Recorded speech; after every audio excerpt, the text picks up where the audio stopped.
ଢେଙ୍କାନାଳ ଜିଲ୍ଲା ଗଅଁଦିଆ ବ୍ଲକ ଅନ୍ତର୍ଗତ ପିଙ୍ଗୁଆ ଡିଗ୍ରୀ କଲେଜର ବିଶ୍ୱ ଓଡ଼ିଶା ଭାଷା ସମ୍ମିଳନୀ ଓ ଶ୍ରୀ ଜଗନ୍ନାଥ ସଂସ୍କୃତିର ପ୍ରଚାର ପ୍ରସାର ପାଇଁ ଓଡ଼ିଆ ଭାଷା ଓ ସାହିତ୍ୟ ପ୍ରତିଯୋଗିତା ଗତକାଲି କଲେଜ ପରିସରରେ ଉଦ୍ଯାପିତ ହୋଇଯାଇଛି।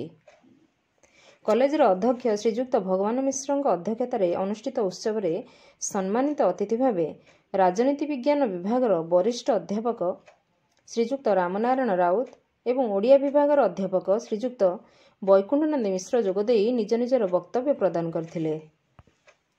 ମୁଖ୍ୟ ଅତିଥି ଭାବେ ଗଅଁଦିଆ ଥିଙ୍ଗସ୍ ଫୋରମ ସଭାପତି ତଥା ରୟାଲ ମୋଟର୍ସ ସ୍ୱତ୍ୱାଧିକାରୀ ସାହିତ୍ୟିକ ଶ୍ରୀଯୁକ୍ତ ସୁବ୍ରତ କୁମାର ସାହୁ ଯୋଗଦେଇ ଜଗନ୍ନାଥ ସଂସ୍କୃତିରେ ଅନେକ ଉପାଦେୟ ତଥ୍ୟ ପ୍ରଦାନ କରିଥିଲେ।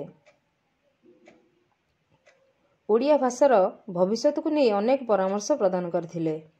ସାଧୁତା କର୍ତ୍ତବ୍ୟନିଷ୍ଠ ହେବାକୁ ଛାତ୍ରଛାତ୍ରୀମାନଙ୍କୁ ଉପଦେଶ ଦେଇ ଓଡ଼ିଆ ସାହିତ୍ୟରେ ରୁଚି ରଖିବା ପାଇଁ ମଧ୍ୟ ପରାମର୍ଶ ଦେଇଥିଲେ। ଓଡ଼ିଆ ବିଭାଗର ମୁଖ୍ୟ ଅଧ୍ୟାପକ ଦୀପ୍ତିରଞ୍ଜନ ମହାଳିକ କାର୍ଯ୍ୟକ୍ରମରେ ସଂଯୋଜନା ଦାୟିତ୍ୱ ନିର୍ବାହ କରିଥିଲେ ଏବଂ ମୁଖ୍ୟମନ୍ତ୍ରୀ ଶ୍ରୀଯୁକ୍ତ ନବୀନ ପଟ୍ଟନାୟକଙ୍କ ପ୍ରଶଂସା କରିଥିଲେ। ବିଭିନ୍ନ ପ୍ରତିଯୋଗିତାରେ ଅଂଶଗ୍ରହଣ କରିଥିବା ଛାତ୍ରଛାତ୍ରୀଙ୍କୁ ମୁଖ୍ୟ ଅତିଥି ପୁରସ୍କାର ପ୍ରଦାନ କରିଥିଲେ। କାର୍ଯ୍ୟକ୍ରମଟିକୁ ଅଧ୍ୟାପିକା ସ୍ୱର୍ଣ୍ଣପ୍ରଭା ବେହେରା ସମ୍ପୂର୍ଣ୍ଣ ପରିଚାଳନା କରିଥିଲେ ଏବଂ ଶେଷରେ ଛାତ୍ରୀ ଜ୍ୟୋତିର୍ମୟୀ ମହାଳିକ ଧନ୍ୟବାଦ ପ୍ରଦାନ କରିଥିଲେ। ଢେଙ୍କାନାଳରୁ ସୌମ୍ୟରଞ୍ଜନ ମହାନ୍ତିଙ୍କ ରିପୋର୍ଟ, ନାଗରାଜ ନ୍ୟୁଜ।